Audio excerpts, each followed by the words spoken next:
Europe 1, le grand direct des médias.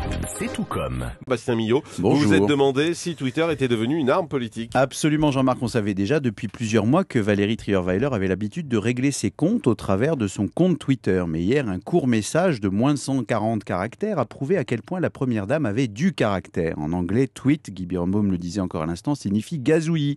On peut donc dire qu'à l'Elysée, il y a apparemment de l'eau dans le gazouillis. Dimanche dernier, lors du premier tour, Ségolène Royal est tombée dans une salle ornière face à Olivier Falorni.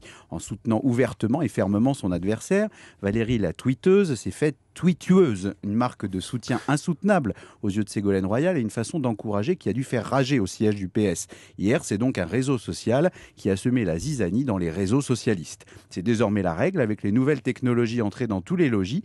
Il suffit d'un petit clic pour mettre une grande claque. C'est vrai dans tous les domaines et il n'y avait pas de raison que soient épargnés de ces clashs les membres de la classe politique. Et ce n'est pas la première fois que Twitter sème la pagaille dans le milieu politique. C'est vrai, Jean-Marc, on savait depuis l'affaire DSK que certains politiciens sont amateurs de massage. Désormais, de plus en plus se mettent au message. Il arrive d'ailleurs que certains politiques s'en mêlent les pinceaux sur la toile.